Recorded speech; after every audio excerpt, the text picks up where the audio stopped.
ሰላም ጤና ይስጥልን የተወደዳችሁ የገበያ ሚዲያ ተከታታዮቻችን የዕለተ ሐሙስ ግንቦት 13 ቀን 2018 ዓ.ም ለዕለቱ የመረጥናቸው አዳዲስ ዓለም አቀፋዊ እንዲሁም ስፖርታዊ የዜና ዘገባዎቻችንን ይዘንላችሁ ቀርበናል። የዜና ዘገባዎቻችንን ስፖንሰር ያደረገልን አጋራችን ደግሞ የሮሃ ፎሬክስ ቢሮ ነው። በዜና ዘገባዎቻችን ላይ የሮሃ ፎሬክስ ቢሮን የዕለቱን የውጭ ምንዛሬ ተመን መረጃ እናጋራችኋለን። በቅድሚያም አርዕስቶችን በትራምፕና በኔታንያሁ መካከል የተደረገው የስልክ ውይይት በኢራን ስትራቴጂ ዙሪያ በነበረው ጥልቅ የሐሳብ ልዩነት ሳቢያ ከፍተኛ ለመግባባት ተፈጥሮበት በውጥረት መጠናቀቁ ተነገረ። ለአንድ ሰዓት ያክል በቆየው በዚህ የስልክ ውይይት ላይ ፕሬዝዳንት ዶናልድ ትራምፕ በኳታርና በፓኪስታን አጋዥነት እንዲሁም በሳውዲ አረቢያ በቱርክና በግብጽ ድጋፍ የተዘጋጀውን አዲስ የሰላም ስምምነት ረቂቅ በተመለከተ ቢያብራሩም ኔታንያሁ ግን ለዚህ የሰላም እቅድ ያላቸውን ከባድ ተቃውሞና ጥርጣሬ አንጸባርቀዋል ተብሏል። በዝርዝር እናጋራችኋለን። ኢራን ዲፕሎማሲ ከጦርነት እጅግ የተሻለ ብልህነት ቢሆንም ለአሜሪካ እጅ መስጠት ግን ቅዠት ነው ስትል ገለጸች። በሌላ በኩል ኢራን እስካሁን በጦር ሜዳም ሆነ በተግባር ያልተሞከሩና ጥቅም ላይ ያልዋሉ ዘመናዊ መሳሪያዎች እንዳሏት አዲስ የወጡ መረጃዎች አመላክተዋል። በዝርዝር የምትሰሙት መረጃችን ነው። ሩሲያ የቤላሩስ ወታደራዊ ይዞታዎችንና የማስወንጨፊያ ጣቢያዎችን ያካተተ ያልታወጀ የኒውክሌር ጦር መሳሪያ ዝግጁነት ልምምድ ጀመረች።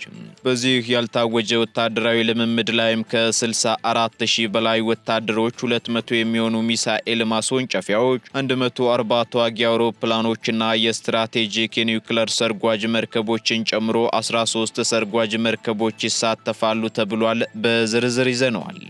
ፕሬዝዳንት ዶናልድ ትራምፕ በሰላም ውይይቱ ላይ ትክክለኛውን ምላሽ ከኢራን ለማግኘት ጥቂት ቀናትን ለመታገዝ ፈቃደኛ ሆነናል ሲሉ ተደመጡ።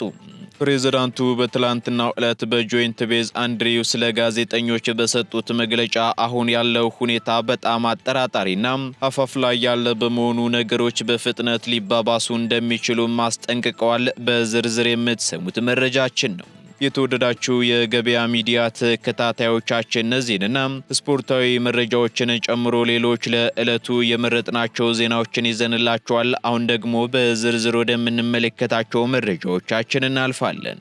ብልህ ውሳኔ የዕድሜ ልክ ትርፍ። ጎልደን ፓላስ ሪል ስቴት በሰሚት 72 እጅግ ዘመናዊና ቅንጡ መኖሪያ ቤቶችን ሙሉ በሙሉ አጠናቀን ለደንበኞች በማስረከባችን ታላቅ ደስታ ይሰማናል። አሁን ደግሞ በ22 ጎላጎል ታወር ፊት ለፊት ባለው ሳይታችን ዘመናዊ አፓርትመንት ቤቶችን ለሽያጭ ያቀረብን ሲሆን ከግንቦት 13 ጀምሮ ለተከታታይ 10 ቀናት የሚቆይ ታላቅ የሽያጭ ኤክስፖ አዘጋጅተናል። ቀድመው ለሚመጡ 10 ደንበኞች የ20 በመቶ ልዩ ቅናሽ፣ የ50 በመቶ የባንክ ብድርና የ5 በመቶ ቅድመ ክፍያ አማራጭ አዘጋጅተናል። ከባለ 1 እስከ ባለ 3 መኝታ ቤቶችን በተለያዩ የካሬ አማራጮች ማለትም ባለ 1 መኝታ 86 ካሬ በ451 ሺህ ብር፣ ባለ 2 መኝታ 123 ካሬ በ645 ሺህ ብር፣ ባለ 3 መኝታ 165 ካሬ በ866 ሺህ ብር ቅድመ ክፍያ ከፍለው የቤት ባለቤት ይሁኑ። አፓርትመንቶቻችን ዘመናዊ ጂምና ስፓ፣ የልጆች መጫወቻ፣ ደረጃቸውን የጠበቁ 7 ሊፍቶች፣ የከርሰ ምድር ውሃ፣ ስታንድ ባይ ጄኔሬተር፣ ምቹና በቂ የመኪና ማቆሚያ ቦታዎች ከኤሌክትሪክ ቻርጀር ጋር እንዲሁም ለተለያዩ አገልግሎቶች የሚውሉ ሰፊ ቴራስ ያላቸው ናቸው። ይፍጠኑ፣ ቀድመው ይመዝገቡ። ለበለጠ መረጃ በ0911 58 71 93 ላይ ይደውሉልን። ጎልደን ፓላስ ሪል ስቴት። በኢራን ስትራቴጂ ዙሪያ በትራምፕና በኔታንያሁ መካከል የተደረገው የስልክ ውይይት ከፍተኛ ለመግባባት ተፈጥሮበት በውጥረት መጠናቀቁ ተነገረ። በአሜሪካው ፕሬዝዳንት ዶናልድ ትራምፕና በእስራኤሉ ጠቅላይ ሚኒስትር ቤንያሚን ኔታንያሁ መካከል የተደረገው የስልክ ውይይት በኢራን ስትራቴጂ ዙሪያ በነበረው ጥልቅ የሐሳብ ልዩነት ሳቢያ በከፍተኛ ውጥረት መጠናቀቁን አክሲዮስ የተሰኘው የዜና ወኪል የውስጥ ምንጮችን ጠቅሶ ዘግቧል። እንደ ዘገባው ከሆነ ባለፈው ማክሰኞ ዕለት የተደረገው ይህ የስልክ ጥሪ በሁለቱ መሪዎች መካከል የነበረውን አለመግባባት አጉልቶታልም የተባለ ሲሆን ከውይይቱ በኋላም የኔታንያሁ ሁኔታ በከፍተኛ ቁጣና መበሳጨት የታጀበ እንደነበር ተገልጿል። ለአንድ ሰዓት ያክል በቆየው በዚህ የስልክ ውይይት ላይም ፕሬዝዳንት ዶናልድ ትራምፕ በኳታርና በፓኪስታን አጋዥነት እንዲሁም በሳውዲ አረቢያ በቱርክና በግብጽ ድጋፍ የተዘጋጀውን አዲስ የሰላም ስምምነት ረቂቅ በተመለከተ ለኔታንያሁ አብራርተውላቸዋል ተብሏል። የስምምነትም አሜሪካና ኢራን በመካከላቸው ያለውን ጦርነት በይፋ ለማቆምና ስለ ኢራን የኒውክሌር መርሃ ግብር እንዲሁም ስለ ሆርሙዝ ባህረ ሰላጤ የባህር ጉዞ ደህንነት ለ30 ቀናት የሚቆይ የድርድር ምዕራፍ ለመጀመር የሚያስችል የስምምነት መግለጫ ወይም ሌተርስ ኦፍ ኢንተንት መፈረምን የሚያካትት መሆኑ ተነግሯል። ሆኖም ጠቅላይ ሚኒስትር ቤንያሚን ኔታንያሁ በበኩላቸው ለዚህ የሰላም እቅድ ያላቸውን ከባድ ተቃውሞና ጥርጣሬ የገለጹ ሲሆን ዋሽንግተን በኢራን ላይ የምታደርገውን ወታደራዊ ጫናም እንድትቀጥል በጥብቅ አሳስበዋል። ኔታንያሁ የኢራንን ወታደራዊ አቅም የበለጠ ለማዳከምና ስትራቴጂካዊ መሰረተ ልማቶቿን ለመውደምም ከሚያዝያ ወር ጀምሮ በጊዜያዊነት የተኩስ አቁም የቆመው ወታደራዊ ጥቃት እንዲቀጥል የሚፈልጉ ሲሆን አሜሪካ ጥቃቱን ማዘግየቷ ለኢራን ጊዜ መስጠት ነው በማለትም ተከራክረዋል። ፕሬዝዳንት ዶናልድ ትራምፕ በበኩላቸው ከኢራን ጋር እየተደረገ ያለው ድርድር በመጨረሻው ምዕራፍ ላይ እንደሚገኝና ብዙ ሰዎች ከሚያልቁበት ጦርነት ይልቅ ለጥቂት ቀናትም ቢሆን ዲፕሎማሲያዊ መንገድን መሞከር የተሻለ አማራጭ መሆኑን ገልጸዋል። የዋይት ሃውስና የእስራኤል ጠቅላይ ሚኒስትር ጽህፈት ቤት በጉዳዩ ላይ ይፋዊ አስተያየት ለመስጠት ፈቃደኛ ባይሆኑም ትራምፕ ከእስራኤል ጋር ጥሩ ግንኙነት እንዳላቸው ገልጸው ኔታንያሁ እኔ የምፈልገውን ማንኛውንም ነገር ያደርጋል በማለት ተናግረዋል።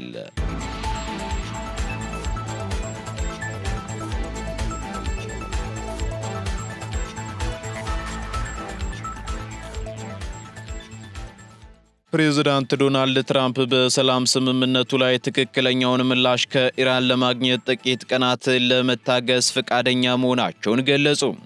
የአሜሪካው ፕሬዝዳንት ዶናልድ ትራምፕ ከቴህራን ወገን ትክክለኛውን ምላሽ ለማግኘት ሲባል ለጥቂት ቀናት ለመታገስ ፈቃደኛ መሆናቸውን የገለጹ ሲሆን ሆኖም ኢራን የሰላም ስምምነቱን የማትቀበል ከሆነ አሜሪካ ተጨማሪ ወታደራዊ ጥቃቶችን ለመሰንዘር ዝግጁ መሆኗን አስታውቀዋል።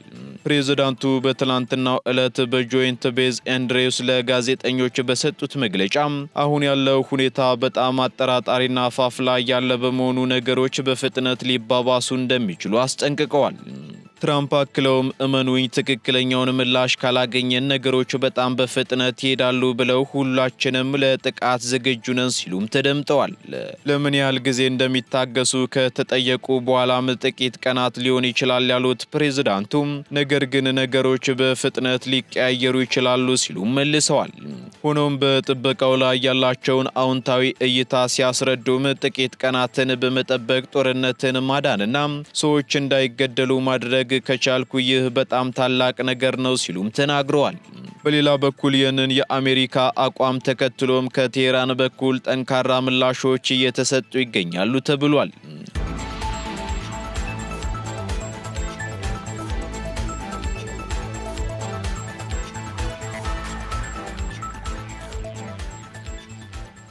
ሩሲያ የቤላሩስ የማስወንጨፊያ ጣቢያዎችን ያካተተ ያልታወጀ የኒውክሌር ጦርነቶች ልምምድ ጀመረች። የሩሲያ መከላከያ ሚኒስቴር አስቀድሞ ይፋ ያልተደረገና ከፍተኛ ቁጥር ያለው ሰራዊት የተሳተፈበት የኒውክሌር ጦር መሳሪያ ዝግጁነት ልምምድ መጀመሩን አስታውቋል።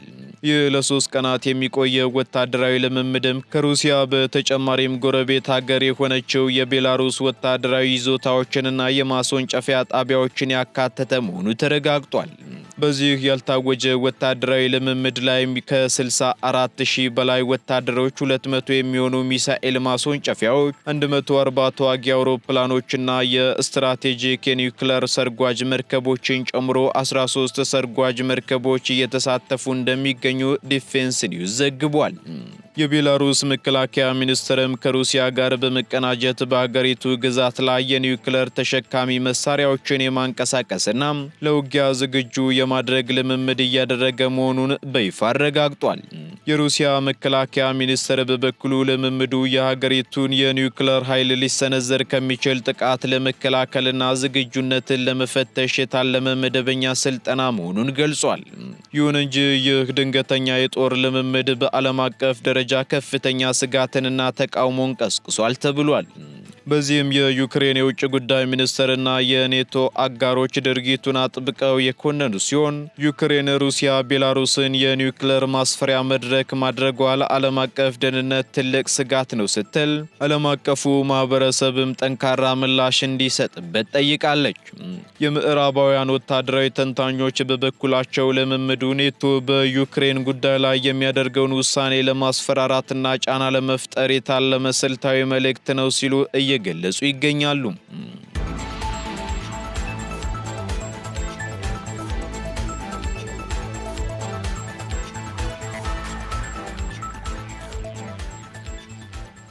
ኢራን ዲፕሎማሲ ከጦርነት እጅግ የተሻለ ብልህነት ቢሆንም ለአሜሪካ እጅ መስጠት ግን ቅዠት ነው ስትል ገለጸች። የኢራኑ ፕሬዝዳንት ማሱድ ፔዚሽኪያን በሀገራቸው ጦርነትን ለማስቀረት ሁሉንም የዲፕሎማሲ አማራጮች ስትጠቀም ቆይታለች ብለው ለአሜሪካ ጫና እጅ መስጠት ግን ቅዠት መሆኑን አስታውቀዋል። ፕሬዝዳንቱ ይህንን አቋም ያንጸባረቁት የአሜሪካው ፕሬዝዳንት ዶናልድ ትራምፕ ስምምነት ላይ ካልተደረሰ እርምጃ እንወስዳለን ሲሉ ካስጠነቀቁ በኋላ በሰጡት ምላሽ ነው። ፕሬዝዳንቱ በማህበራዊ ትስስር ገጻቸው ላይ ባሰፈሩት መልእክት ኢራን የገባችውን ቃል ሁልጊዜ እንደምታከብርና ከጦርነት ለመራቅም የተቻላትን ሁሉ ማድረጓን ገልጸው አሁንም ቢሆን በኢራን በኩል ሁሉም የሰላም በሮች ክፍት መሆናቸውን አረጋግጠዋል። ይሁን እንጂ ሀገራቸው በማስፈራሪያና በጫና ተንበርክካ እጅ እንደማትሰጥ ግን አጥብቀው አሳስበዋል። በዲፕሎማሲ ውስጥ የሚደረግ የጋራ መከባበር ከጦርነት ይልቅ እጅግ የላቀ ብልህነት፣ ደህንነቱ የተጠበቀና ዘላቂ መንገድ ነው ያሉት ፕሬዝዳንቱም ኢራንን በኃይልና በጫና ተገዳድሮ እጅ እንድትሰጥ ማድረግ ግን ከቅዠት ያለፈ ምንም ነገር የለም ሲሉ ተናግረዋል። በዚህም የሁለቱ ሀገራት የጦርነት ዛቻዎች ቢበረቱም በፓኪስታን በኩል በተዘዋዋሪ በሚያደርጉት ድርድር ላይ አሁንም ዲፕሎማሲያዊ እድል ለመስጠት በሮች ክፍት መሆናቸውን የሁለቱም ወገኖች የቅርብ ምንጮች አመላክተዋል። የኢራን የውጭ ጉዳይ ሚኒስትርም ከአሜሪካ በፓኪስታን በኩል የቀረበለትን አዲስ የድርድር ረቂቅ ሰነድ እየመረመረ መሆኑን አስታውቋል። በሌላ በኩል ኢራን እስካሁን በጦር ሜዳ ያልተሞከሩና ጥቅም ላይ ያልዋሉ ዘመናዊ መሳሪያዎች እንዳሏት ተነግሯል። የኢራን ወታደራዊ ምንጭ ለሩሲያው የመንግስት የዜና ማዕከል ሪያ ኖቫስቲ እንደገለጸው ቴህራን በሀገር ውስጥ ያመረተቻቸውና እስካሁን በጦርነት ላይም ሆነ በተግባር ያልተፈተሹ እጅግ ዘመናዊ መሳሪያዎች እንዳሏት ተገልጿል። ይህ መግለጫ የተሰማው ደግሞ ከአሜሪካና ከእስራኤል ጋር ያለው ውጥረት በበረታበትና አሜሪካ በኢራን ላይ ዳግም ጥቃት ልትሰነዝር ትችላለች የሚሉ ስጋቶች ባየሉበት ወቅት ነው። ስሙ ያልተጠቀሰው የወታደራዊ ምንጭ አክሎ እንዳመላከተው ኢራን ሊሰነዘርባት የሚችለውን ማንኛውንም አይነት ወታደራዊ ጥቃት ሙሉ በሙሉ ለመመከት የሚያስችል አስተማማኝ የመከላከያ አቅም እንዳላትም አስታውቋል።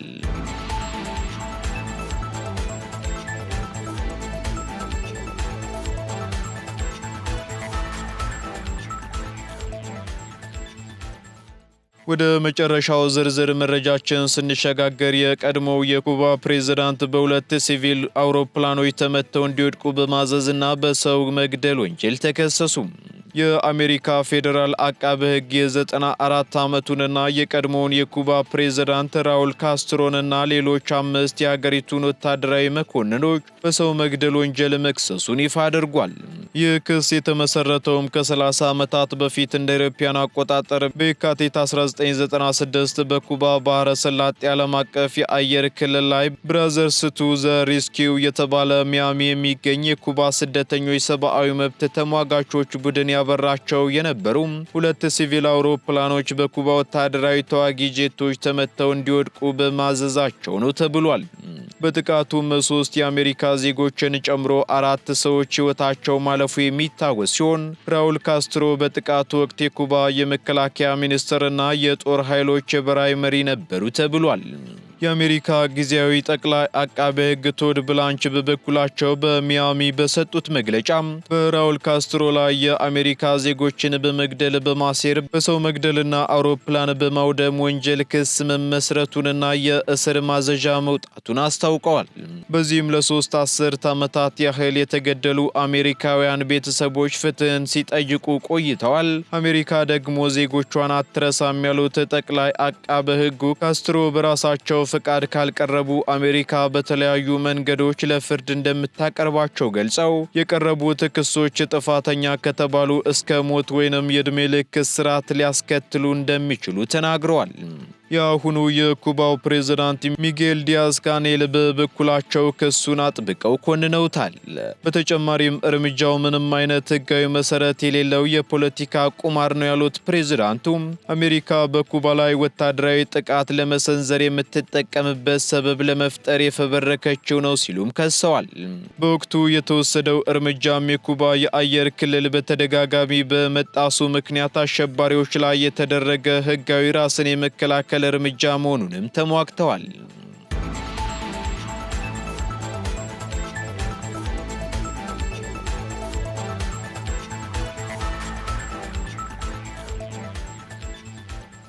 ቀጥለናል። ውድ ተከታታዮቻችን ወደ ስፖርታዊ መረጃዎቻችን ስንሸጋገር የ33ኛ ሳምንት የሁለተኛ ቀን ጨዋታዎች ውጤትና የሳምንቱ የመጨረሻ ጨዋታ የዛሬ መርሃ ግብሮችን ጨምሮ የቀይ ቀበሮቹ ተጋጣሚና ቀጣይ ጨዋታዎች ከሀገር ውስጥ የምናጋራችሁ ሲሆን የአስቶን ቪላ የአውሮፓ ሊግ ሻምፒዮንስነት በአርሰናል ቤት የተሰየሙ አዳዲስ ነገሮችን ጨምሮ ሌሎች ወቅታዊና ስፖርታዊ መረጃዎችን መኮንን አልሞ አዘጋጅቷቸው ተከታትለን እንመለስ። አመሰግናለሁ መላኩ። እንደምን ዋላችሁ ውድ የገበያ ሚዲያ ቤተሰቦቻችን፣ እነሆ የሰዓቱን የስፖርት ዜናዎች ወደ እናንተ አደርሳለሁ። ትላንት በተደረገ የ33ኛ ሳምንት የሲቢኤ ኢትዮጵያ ፕሪሚየር ሊግ መርሃ ግብር መቀለ ሰባ እንደርታዎች በቦና አሊ ብቸኛ ግብ ሸገር ከተማን እንዲሁም ቅዱስ ጊዮርጊሶች በብሩክ አለማየሁ ብቸኛ ግብ ሐዋሳ ከተማን በተመሳሳይ 1-0 በሆነ ውጤት አሸንፈዋል። ኢትዮጵያ ቡና በበኩሉ ከመምራት ተነስቶ ፋሲል ከነማን 2-1 ሲረታ ኢትዮ ኤሌክትሪክና ድሬዳዋ ከተማ ነጥብ ተጋርተዋል። በሲቢኤ ኢትዮጵያ ፕሪሚየር ሊግ መርሃ ግብር ኢትዮጵያ ቡና ፋሲል ከነማን 2-1 በሆነ ውጤት ሲያሸንፉ የቡናማዎቹን የድል ግቦች አቡበከር አዳሙና ሀብታሙ አሸናፊ አስቆጥረዋል። ለአጼዎቹ ደግሞ ከሽንፈት ያልታደገቻቸውን ብቸኛ ግብ ኪሮቤል ዳኜ ከመረብ አሳርፈዋል። በሌላ የሲቢኤ የኢትዮጵያ ፕሪሚየር ሊግ መርሃ ግብር ቅዱስ ጊዮርጊስ ሐዋሳ ከተማን 1-0 በሆነ ውጤት ማሸነፍ ችሏል። የፈረሰኞቹን ብቸኛ የማሸነፊያ ግብ ብሩክ አለማየሁ አስቆጥረዋል። በሲቢኤ የኢትዮጵያ ፕሪሚየር ሊግ መርሃ ግብር ኢትዮ ኤሌክትሪክ ከድሬዳዋ ከተማ እንዲሁ አንዳቻ የተለያዩበት ጨዋታ ነበርም። የኢትዮ ኤሌክትሪክን ግብ ፓትሪክ ሲቦማን ሲያስቆጠር አስቻሉ ታመነ ድሬዳዋ ከተማን አቻ አድርጓል። የ33ኛ ሳምንት የሶስተኛ ቀን ወይም የሳምንቱ የመጨረሻ ጨዋታዎች ዛሬ ይደረጋሉ።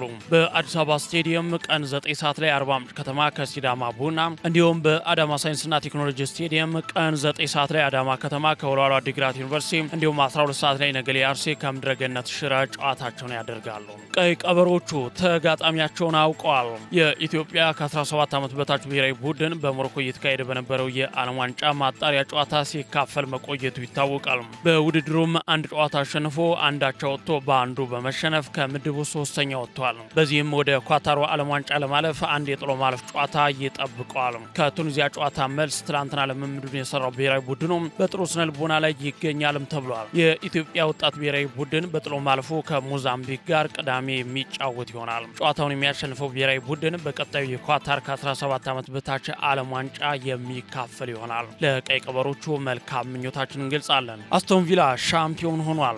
አስቶን ቪላ ከፍራይቡርግ ያደረገውን የአውሮፓ ሊግ ፍጻሜ ጨዋታ 3-0 በሆነ ውጤት ማሸነፍ ችሏል። የአስቶን ቪላን የማሸነፊያ ግቦች ቴልማንስ፣ ቡንዲያና ሮጀርስ አስቆጥረዋል። አስቶን ቪላ የአውሮፓ ሊግ ዋንጫን በታሪኩ ለመጀመሪያ ጊዜ አሸናፊ ሆኗል። ስፔናዊ አሰልጣኝ ኡናይ ኤምሪ በበኩላቸው አምስተኛ የአውሮፓ ሊግ ዋንጫቸውን አሳክተዋል። በ2014 በ2015ና በ2016 ለተከታታይ ዓመታት ሴቪያን እያሰለጠኑ ያሸነፉ ሲሆን በ2021 ከቪያሪያል ጋር እንዲሁም በዚህ ውድድር ዓመት ደግሞ ከአስቶን ቪላ ጋር ይህንን ዋንጫ ለአምስተኛ ጊዜ አሳክተዋል። ኡናይ ኤምሪ ከ3 የተለያዩ ክለቦች ጋር የአውሮፓ ሊግ ዋንጫን በማሸነፍም በታሪክ የመጀመሪያው አሰልጣኝ ሆነዋል። ስፔናዊ አሰልጣኝ ኡናይ ኤምሪ 6 ጊዜ የአውሮፓ ሊግ ፍጻሜ ሲደርሱ 5ቱን ማሸነፍ ችለዋል። ከዚህ በፊት ከመድፈኞቹ ጋር ሆነው ብቸኛውን የፍጻሜ ጨዋታ መሸነፋቸው ይታወሳል። የዘንድሮው የፕሪሚየር ሊጉ አሸናፊ አርሰናል የዋንጫ ድሉን ከደጋፊው ጋር በጎዳና ላይ እንደሚያከብር አስታውቋል። መድፈኞቹ እሁድ ግንቦት 23 2018 ዓ.ም ከደጋፊው ጋር ድላቸውን ለማክበር አደባባይ እንደሚወጡ ገልጸዋል።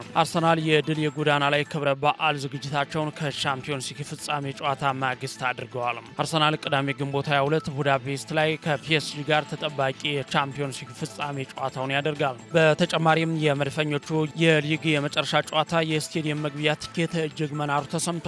ሻምፒዮኑ አርሰናል የሊጉን የመጨረሻ ጨዋታ ከሜዳ ውጭ ከክሪስታል ፓላስ ጋር ያደርጋል። አርሰናል ዋንጫውን የሚቀበልበት የመጨረሻ ጨዋታ ትኬት ዋጋ በከፍተኛ ሁኔታ መናሩን የተገለጸው። አሁን ላይ በበይነ መረብ ለመልሶ ሽያጭ የቀረቡ የጨዋታ ትኬቶች ዋጋቸው 45,000 ፓውንድ መድረሱ ተነግሯል። ለሽያጭ ከቀረቡ ትኬቶች ውስጥም ዝቅተኛው ዋጋ 3,000 ፓውንድ መሆኑ ተዘግቧል። አርሰናል ከ22 ዓመታት በኋላ ያሳካውን የፕሪሚየር ሊግ ዋንጫ እሁድ በይፋ ይረከባል። በተጨማሪም አርሰናል ለሚካኤል አርቴታ ትልቁን ሊያቀርብ መሆኑ ተሰምቷል። የሰሜን ለንደኑ ክለብ አርሰናል በዓመቱ መጨረሻ ለአሰልጣኝ ሚካኤል አርቴታ ትልቅ ኮንትራት ሊያቀርቡ መሆኑ ተነግሯል። አዲሱ ውል አሰልጣኝ ሚካኤል አርቴታ ከዓለም ከፍተኛ ተከፋይ አሰልጣኞች መካከል አንዱ እንደሚያደርጋቸውም ተገልጿል። ክለቡ ለአሰልጣኝ ሚካኤል አርቴታ ከፍተኛ የደሞዝ ጭማሪ ለማድረግ ማቀዱም ተሰምቷል። የአርቴታ ክፍያ አሰልጣኝ ዲያጎ ሲሞኒ በአትሌቲኮ ማድሪድ ከሚያገኙት ክፍያ ጋር የተቀራረበ ይሆናል ተብሎም ይጠበቃል። ሚካኤል አርቴታ ዓመቱን ያለ ዋንጫ ቢያጠናቀቁም ኖሮ የክለቡ አስተዳደር በቡድኑ ለማቆየት ወስኖ እንደነበረ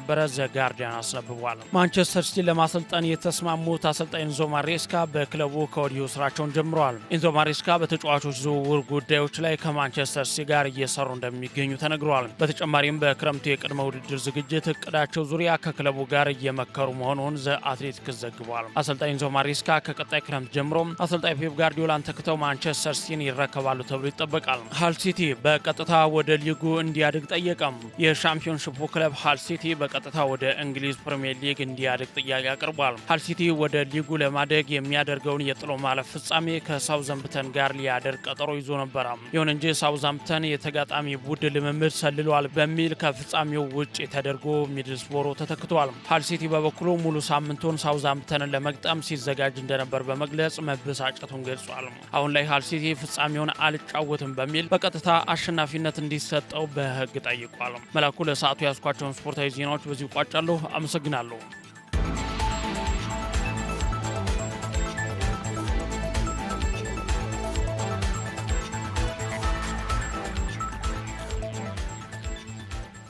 ከስፖርታዊ መረጃዎቻችን ተመልሰናል። የተወደዳችሁ ተከታታዮቻችን፣ በመጨረሻም የሮሃ ፎሬክስ ቢሮን የዕለቱን የውጭ ምንዛሬ ተመን መረጃ እናጋራችኋለን። በዚህም አንድ የአሜሪካ ዶላር 173 ብር ከ18 ሳንቲም የተገዛ 176 ብር ከ64 ሳንቲም የተሸጠ ይገኛል። ፓውንድ ስተርሊንግ 230 ብር የተገዛ 234 ብር ከ60 ሳንቲም የተሸጠ ይገኛል። ዩሮ ደግሞ 200 ብር ከ1 ሳንቲም መግዣው ሲሆን መሸጫው እንዲሁ 204 ብር ከ1 ሳንቲም ሆኗል። ስዊስ ፍራንክ 218 ብር ከ20 ሳንቲም የተገዛ 222 ብር ከ56 ሳንቲም የተሸጠ ይገኛል። የተባበሩት አረብ ኤምሬት ድራም እንዲሁ 47 ብር ከ30 ሳንቲም መግዣው ሲሆን መሸጫው ደግሞ 48 ብር ከ24 ሳንቲም ሆኗል። የሳውዲ ሪያል 46 ብር ከ60 ሳንቲም የተገዛ 47 ብር ከ53 ሳንቲም የተሸጠ ይገኛል። የቻይናው ዩዋን ደግሞ 24 ብር ከ88 ሳንቲም መግዣው ሲሆን 25 ብር ከ37 ሳንቲም መሸጫው ሆኗል። የካናዳ ዶላር 122 ብር ከ30 ሳንቲም የተገዛ 124 ብር ከ74 ሳንቲም የተሸጠ መሆኑን የሮሃ ፎሬክስ ቢሮ የዕለቱ የውጭ ምንዛሬ ተመን መረጃ ያመላክታል።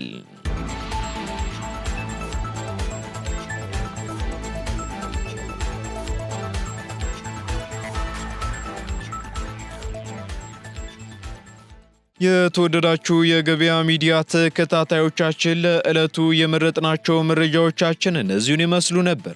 እንዲሁም ስፖርታዊ መረጃዎችን ጨምሮ ሌሎች አዳዲስ ኢኮኖሚያዊ፣ ማህበራዊና ፖለቲካዊ መረጃዎቻችንን ለማግኘት ታዲያም የገበያ ሚዲያን እንድትወዳጁ እንጋብዛለን። ሰናይ ጊዜን ተመኘን። ብልህ ውሳኔ የዕድሜ ልክ ትርፍ። ጎልደን ፓላስ ሪል ስቴት በሰሚት 72 እጅግ ዘመናዊና ቅንጡ መኖሪያ ቤቶችን ሙሉ በሙሉ አጠናቀን ለደንበኞች በማስረከባችን ታላቅ ደስታ ይሰማናል። አሁን ደግሞ በ22 ጎላጎል ታወር ፊት ለፊት ባለው ሳይታችን ዘመናዊ አፓርትመንት ቤቶችን ለሽያጭ ያቀረብን ሲሆን ከግንቦት 13 ጀምሮ ለተከታታይ 10 ቀናት የሚቆይ ታላቅ የሽያጭ ኤክስፖ አዘጋጅተናል። ቀድመው ለሚመጡ 10 ደንበኞች የ20 በመቶ ልዩ ቅናሽ፣ የ50 በመቶ የባንክ ብድርና የ5 በመቶ ቅድመ ክፍያ አማራጭ አዘጋጅተናል አዘጋጅተናል። ከባለ 1 እስከ ባለ 3 መኝታ ቤቶችን በተለያዩ የካሬ አማራጮች ማለትም ባለ 1 መኝታ 86 ካሬ በ451 ሺህ ብር፣ ባለ 2 መኝታ 123 ካሬ በ645 ሺህ ብር፣ ባለ 3 መኝታ 165 ካሬ በ866 ሺህ ብር ቅድመ ክፍያ ከፍለው የቤት ባለቤት ይሁኑ። አፓርትመንቶቻችን ዘመናዊ ጂምና ስፓ፣ የልጆች መጫወቻ፣ ደረጃቸውን የጠበቁ 7 ሊፍቶች፣ የከርሰ ምድር ውሃ፣ ስታንድ ባይ ጀነሬተር፣ ምቹና በቂ የመኪና ማቆሚያ ቦታዎች ከኤሌክትሪክ ቻርጀር ጋር እንዲሁም ለተለያዩ አገልግሎቶች የሚውሉ ሰፊ ቴራስ ያላቸው ናቸው። ይፍጠኑ፣ ቀድመው ይመዝገቡ። ለበለጠ መረጃ በ0911 58 71 93 ላይ ይደውሉልን። ጎልደን ፓላስ ሪል ስቴት